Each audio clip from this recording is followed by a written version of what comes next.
자, 여러분, 이제 우리 이 마지막 구간이 터지면은 정말로 비트코인 나락행 급행열차입니다. 마지막 지지선 위에서 지금 버티고 있다고 보시면 되는데요. 제가 단기 영상에서도 말씀드렸죠. 우리 단기적으로 반등하고 있어도 이 매물대를 넘기가 굉장히 힘들 거다. 우리 윗구간에 저항이 너무 많고 지금 매수세가 받쳐주기에는 코인 시장이 신뢰를 너무 잃었다. 그렇기 때문에 명확하게 우리가 어디까지 떨어질지에 대해서 그 트리거를 알아야 됩니다. 그래서 장기 영상에서는요, 제가 생각하는 최저점, 그리고 우리 비트코인이 어떻게 올라갈 것인지에 대해서 경제적인 이야기까지 함께 해보도록 하겠습니다.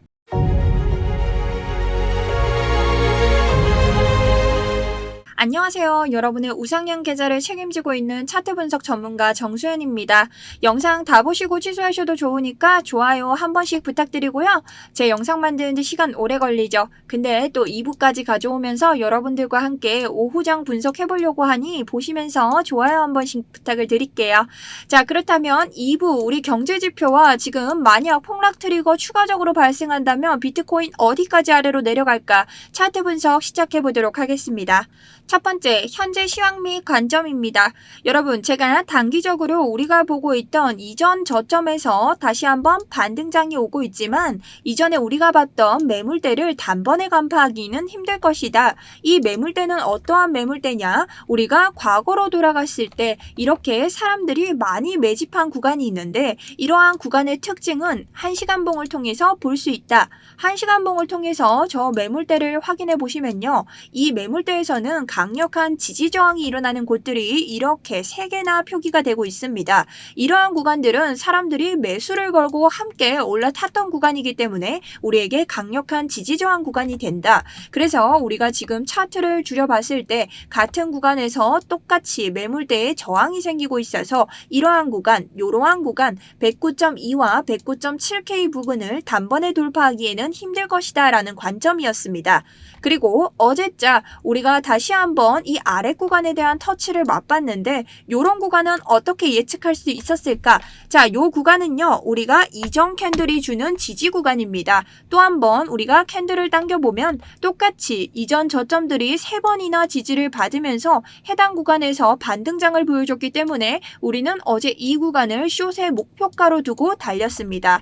그래서 제 개인 관점 소통방 통해서 이러한 포지션을 드렸고 정확하게 빗각을 뚫고 내려와서 저항을 맞았기 때문에 하락하겠다라는 트리거를 읽고 진입가를 해당 저항 구간에서 내렸습니다. 자, 그리고 이 아래에 이전 저점에서 반등한다는 이전 캔들의 반등점 이곳에서 똑같이 목표가를 두면서 저희 안전하게 수익 내는 장 가져갈 수 있었습니다. 자, 그렇다면 장기적인 관점에서는요. 제가 단기적인 관점에 플러스된 여러 가지 근거들을 좀 말씀을 드릴게요. 자, 제가 현재 상황 설명드리면서 단기 관점에서의 매물대에 대해서는 설명을 드렸죠. 사람들이 매집을 해서 올라간 구간은 사람들이 정말 많은 지지와 저항을 받고 올라간 구간이기 때문에 이렇듯 다시 한번 올라갈 때 이곳이 저항이 된다. 그렇다면 우리 항상 지지 저항을 보여주는 FEG는 무엇인가? FEG는 페어 밸류 갭이라고 해서 급등 구간과 급락 구간에서 개미들이 미처 타지 못해서 생기는 텅 빈 구간이라고 말씀을 드렸습니다. 그런데 아래에 보시면 우리가 지켜낸 이러한 지지 구간들이 이전 지지 구간과 동일하게 겹치듯 이전부터 FEG가 지금 오고 있죠. 그럼 이 FEG가 어디서부터 왔나를 우리가 이해해야 되는데요. 정확하게 여기서부터 오고 있습니다. 근데 이 FEG를 지금 우리가 몇 번 건드렸나요? 2번 건드렸다는 거죠. 캔들로 치면 4번째지만 한 번에 행위로 봤을 때 이렇게 2번이나 내려치고 있습니다. 근데 이 FEG가 강력한 지지 구간이 된다는 건데 우리가 아무리 강한 것도 여러 번 내리치면 어떻게 되죠? 뚫린다는 거죠. 그렇기 때문에 만약 다음 장에 내리치면 뚫릴 확률이 높다. 왜냐? 우리가 이전에 패닉셀을 겪었고 지금 경제적인 지표가 너무 좋지 않고 단기적으로도 비트코인의 위험도 코인장에 대한 신뢰가 너무나 떨어졌기 때문에 이런 장을 다시 한번 내리치게 되면 이 구간이 뚫릴 확률이 굉장히 높다라고 말씀을 드렸습니다. 자, 그리고 이런 장을 두드리는 이유 중 하나는 오늘의 청산 구간 정말 물량이 많이 몰려있는 곳이 이곳에 있기 때문에 이런 구간을 어떻게 한다? 터트리고 탁 올려주는 요런 장들을 항상 많이 봤죠. 그러니 요런 구간 터지면은 지금은 아래로 더 빠질 수도 있다라고 볼 수 있는 거죠. 자, 그리고 제가 추가적으로 장기에서는 이 일목구름을 주봉에서 한번 활용해 볼 건데요. 이 일목구름 자체의 특징이 있습니다. 캔들은요, 계속 이 일목구름에 갖다 붙이려는 성질을 가지고 있어요. 그래서 보시면 계속 올렸어도 구름과 가까워지고 올렸어도 구름과 가까워집니다. 근데 여기에 또 하나의 프랙탈이 있다. 비트코인은 어떤 프랙탈이 있을까? 2022년 1월에 한번 우리가 일목구름과 만났습니다. 그 다음 만난 구간이 2023년의 10월이고 그 다음 구간이 2024년의 9월, 2024년 지금 1년 단위로 계속해서 일목과 만나고 있다는 것을 볼 수 있죠. 25년엔 어떻죠? 아직 만나지 못했다. 그럼 우리 이 일목구름 언제 만날까? 지금 시즌으로 봤을 때는 계속해서 갖다 붙이려고 하고 있고 우리 코인 시장에 대한 신뢰가 마침 또 떨어진 때죠. 그렇다면 이 일목과 만날 수 있는 장이 형성될 수 있다. 그러니 우리가 가격대를 좀 지키면서 간다면 이러한 104.7, 104.6K까지 한번 지켜볼 수 있고 그렇다면 여기서 횡보 무빙을 하면서 조금씩 내리면서 터치를 하겠죠. 만약 이 구간까지 뚫고 내려온다면 이러한 일목구름과 만날 수 있다. 가격대 100.585, 그 다음 97.929 이런 구간까지도 만날 장이 준비가 돼 있다는 겁니다. 그래서 저는 최저를 97K 부근으로 보고 있고요. 우리가 가격대 방어가 된다면 104K 부근으로 보고 있습니다. 자, 그럼 이 각에 대해서 볼 수 있는 트리거 제가 옛날부터 설명을 드리고 있죠. 날봉으로 돌아가서 명확한 지지저항 빗각에 대해서 다시 한번 설명을 드립니다. 자, 지지저항 빗각 제가 누차 항상 설명을 드리지만 항상 제 영상을 처음 보시는 분들 위해서 해당 트리거를 만드는 법에 대해서 말씀드립니다. 우리 빗각을 위해서는 기준이 되는 선을 만들어야 된다. 첫 번째 4월 9일과 6월 22일 이 두 저점을 가지고 계속해서 비트코인 상방을 올리고 있고 이 추세를 이었을 때 여기에서도 지지를 받고 있기 때문에 이 추세선은 뭐다? 유의미하다. 그리고 여기에서 확대를 해보면 이 추세를 빠져나가면서 어떻게 된다? 하락장으로 떨어지고 있다. 그러니 이 추세는 지지저항을 가지게 된다. 그러니 우리는 이 추세를 기점으로 해서 이 여러 가지 기준이 되는 빗각들을 만들어 볼 수 있는데 우리가 지금 이 아래의 빗각이 필요한 게 아니라 이 장에 대한 빗각이 필요하죠. 왜냐? 우리가 하락세를 파악해야 되기 때문에 이 아래서부터 끌어올린 이러한 빗각들의 트리거를 만들어야 된다. 그러니 두 개의 저점 중에서 6월 22일의 저점을 가지고 이 유동성을 먹으면서 내려온 저점들을 연결해서 빗각을 만드는데 이 유동성을 먹는 저점은 무슨 뜻이냐? 우리가 4시간봉으로 가게 되면 이렇게 비트코인은 항상 쭉 내려오는 것이 아닌 다단계식으로 내려오고 있고 항상 이런 식으로 롱으로 가는 듯 하면서 롱 포지션들을 속이고 아래로 떨어지는 이러한 저점들이 있습니다. 이 모든 구간들을 연결하면 비트코인에게 완벽하게 지지와 저항을 보여주는 빗각들이 형성이 된다. 그리고 오늘 같은 경우에는 제가 이 구간 여기가 바로 이전 저점이었죠. 이 구간도 만들어서 딱 연결을 하면 이러한 빗각이 형성될 수 있고 여러분들이 이 트럼프가 때린 관세 이 저점은 안 될까요? 라고 물어보시는데 만드는 데는 문제가 없습니다. 대신 이걸 활용해서 다른 것들을 파악할 수 있겠죠. 그럼 이런 빗각들이 형성이 됐는데 이 빗각들의 특징 뭐다? 넓게 활용해서 보면 자 여기에서 지지를 받아서 올라가면 이전 빗각까지 올라가고 만약 지지를 받지 못하고 저항을 받으면 다시 아래로 내려간다. 자 이건 이전 장을 봐도 명확하죠. 저항을 받으면 이 다음 빗각까지 내려가고 지지를 받으면 이전 빗각까지 상승한다. 자, 이 패턴대로 움직이고 있고 우리가 어제 같은 경우도 어떻다? 지금 4시간 봉이지만 1시간 봉을 보게 되면 계속해서 이 빗각을 계속 유지하고 있었는데 이 빗각에서 지금 뭘 맞았죠? 저항을 맞았죠. 그럼 어떻게 된다? 아래 빗각으로 떨어진다. 근데 어제는 아래 빗각 없었잖아요. 그래서 저점 어떻게 찾았다? 우리가 보고 있던 이전 캔들의 지지선 이 구간을 토대로 여기에서 저점을 찾아서 이 빗각 아래의 저점을 만들 수 있다. 유동성을 먹은 구간이니 이 구간에서 올라탔던 개미들 반등장 나오고 있고 여기는 또 빗각을 만들어 볼 수 있다는 겁니다. 그럼 우리가 아까 주봉에서 일목구름에 갖다 붙인다 했죠. 그럼 어떻게 될까요? 아까 요 구간 보여드렸습니다. 우리가 여기를 이탈을 하더라도 요 가격대만 계속 유지를 해주면서 오면 어디까지? 104.7K까지로 주봉으로 붙일 수 있고 근데 요 가격대를 이탈하고 내려온다면 우리가 그 다음 가격대인 97.9K까지는 봐야 된다.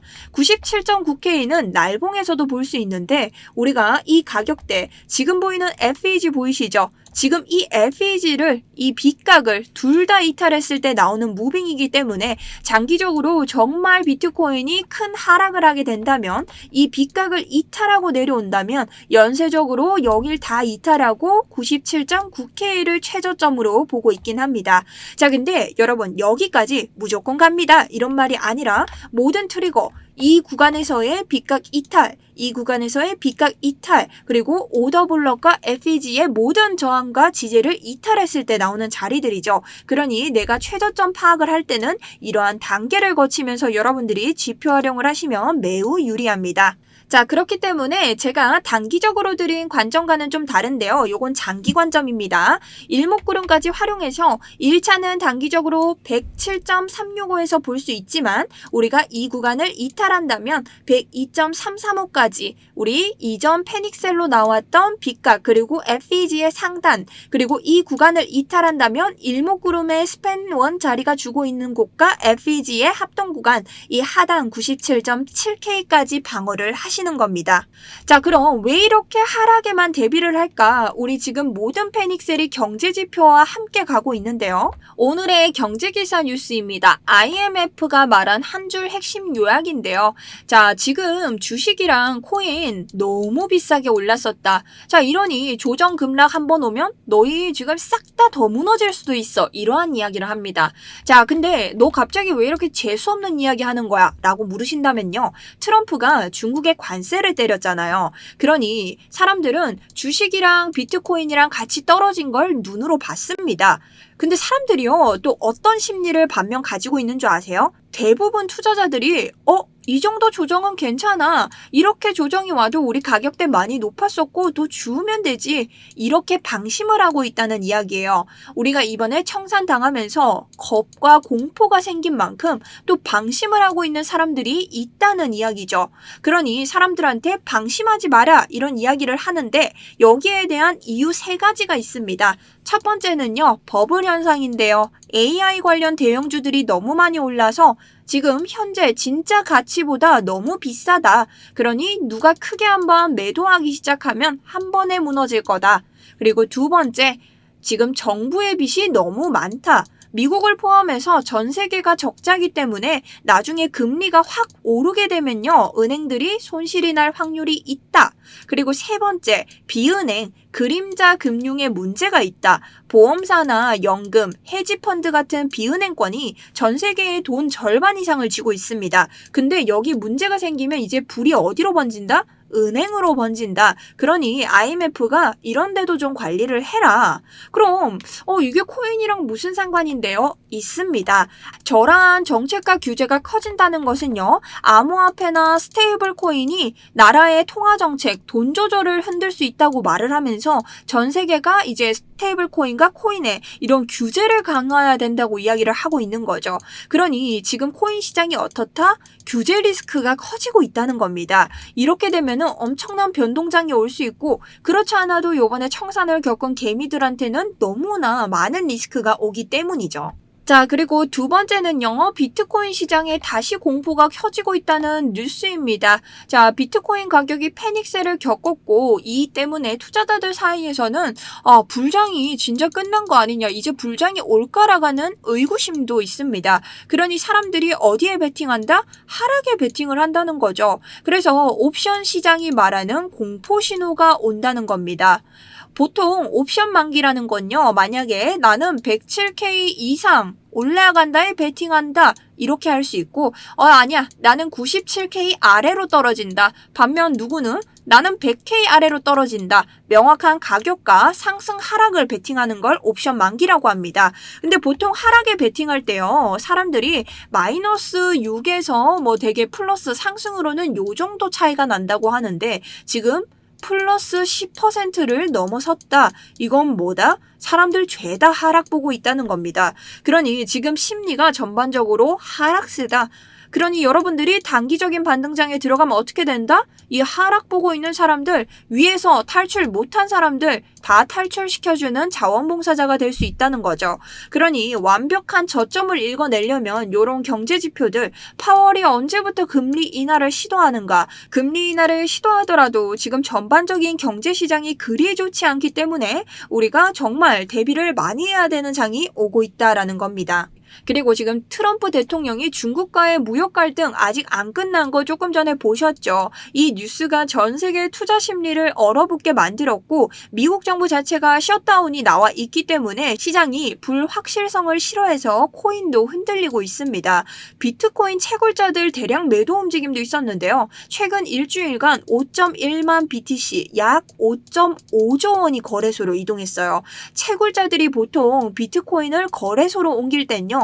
팔 준비를 할 때예요. 그러니 과거에도 이런 패턴 뒤엔 가격 약세가 나왔기 때문에 준비하는 기간도 필요하다. 그러니 지금이 저점이다 아니다? 아직 아니다. 아직 안 판 사람들이 너무 많다라는 겁니다. 그러니 조심해야 되는 장일수록 우리가 저점을 어디서 가져갈지에 대한 먹고 빠지는 이런 전략도 굉장히 중요하다는 거죠. 자, 그럼 오늘 상승세는 없나요? 아니요. 저는 상승지니까는 우선적으로는 110.1K 단기적으로 봐야 된다고 생각합니다. 요거를 뚫어야만이 뭐 소수라도 좀 상승을 해요. 그렇게 봤을 때 지금 4시간, 1시간봉 아래에 뭐 수많은 저항들이 있긴 하지만 우리 매물대에서 계속 부분익절하면서 넣었다 빠졌다 수수료로 다 녹일 순 없잖아요. 그러니 안전하게 요 저항을 다 빠져나왔을 때라도 여기까지 일목구름의 상단까지 보는 요러한 단기적인 반등장 한번 노려볼 수 있고요. 대신 우리가 이때 조심하셔야 되는 것은 자, 지금 위쪽으로 지금 청산 물량들 모여 있는 거 보이시죠? 요런 가속 구간과 멈추는 구간들이 있기 때문에 적절한 곳에서 여러분들이 매도 잘 하면서 나와 주셔야 됩니다. 자, 요 부분 잊지 말고 체크해 주시고 실시간 대응 잘 하시면서 시드 방어 하시는 거예요. 자, 그런데 내가 요렇게 들어가도 사실상 코리니 분들이나 혼자 하시는 분들은 내 진입가와 목표가에 대한 확신이 없을 때가 많습니다. 그럴 때를 대비해서 제가 여러분들에게 제 자동매매 지표에 대해서 공유를 계속해서 드리고 있고 제 자동매매 지표를 한번 소개시켜 드리자면 이런 식으로 로켓 모양이 떴을 때 매수, 셀 모양이 떴을 때 매도를 하라고 알려주는 지표인데요. 이런 지표는 이렇게 상승 추세를 그려보면 하락세로 빠지기 전에 매도를 알려주는 이러한 리스크 관리 지표입니다. 근데 한편으론 요게 우리 트레이더들의 매매 방법을 활용해서 코드화 시킨 거기 때문에 저보다 느릴 때도 있다. 왜냐, 요런 구간은 보시면 딱 추세를 막기 전에 나오는 게 아니라 막고 난 후에 나오죠. 자, 그럼 여기를 어떻게 봐야 되냐? 이 추세를 다시 한번 넘으려고 했는데 저항을 맞으니 하락을 때렸다. 근데 요 구간 같은 경우는 제가 아까 말씀드린 것처럼 이전 지지저항 라인을 켰을 때 어떻게 된다? 이 빗각에 저항을 맞으면 제가 뭐라 그랬죠? 이 다음 빗각까지 떨어진다. 우리 이미 여기에서 빗각이 나왔기 때문에 여기까지 유추하기 너무 좋은 장이었다. 그러니 굳이 여기서 안 팔아도 여기서 팔 수 있었다. 하지만 내가 확신이 없을 때 있죠. 그럴 때는 여기서 뜨면 내려가는 장이 맞구나라고 어느 정도 안심 전략을 사용하시는 겁니다. 자, 요건 더보기나 고정 댓글 링크 참고해 주시면 되고요. 링크 클릭하시면 요렇게 구글 폼 나오는데 구글페 지표 혹은 자동이라고 넣어주시고요. 만약 제가 계속해서 실시간 전략 봐드리는 소통방 원하시는 분들은 1번 눌러주시고 차트 복부 자료 원하시는 분들은 5번 그 외에 필요한 것들은 알아서 선택해 주시고 아래 구글 폼 작성해 주시면 됩니다. 제출 버튼 꼭 눌러주시고요. 내가 구글 폼 활용이 좀 어렵다 하시는 분들 계시죠? 그런 분들은 010-8179-6630으로 아래에 있는 거 뭐 소통방이면 소통방 아니면 차트 혹은 자동 이런 식으로 편리하게 보내주시면 응대 도와드리겠습니다. 자, 그럼 오늘 관점 정리해 보겠습니다. 현재 우리 위에 단기적인 매물대가 많으므로 이 구간에서 계속해서 무빙 보여줄 것이라고 단기 예상 그램 그리고 있고요. 우리가 만약 이 구간에서 다시 하방 압력이 나오게 된다면 우리 이 구간을 세 번째 깨로 가는 것이기 때문에 유의가 필요하다. 이런 구간 깨지는 거에 대해서 장기적으로 굉장히 보수적으로 생각을 하셔야 되고, 주봉으로 봤을 때 일목구름을 켜보면 이제 슬슬 일목에 붙일 때가 다가오고 있습니다. 그러니 이런 일목구름장을 지킬 수 있는 빗각들의 트리거 항상 잘 보시면서 여러분들이 매매에 임하셔야 된다라고 전달을 좀 드립니다. 자, 상방으로 가더라도 저항이 많기 때문에 부분익절 계속 해주셔야 되고요. 상방에 대한 타점과 우리가 트리거 넘을 때마다 실시간 전략 대응 텔레그램 통해서 계속해서 후속 관점 전해드리도록 하겠습니다. 오늘도 긴 영상 봐주셔서 감사하고요. 성투하시는 하루 되셨으면 좋겠습니다.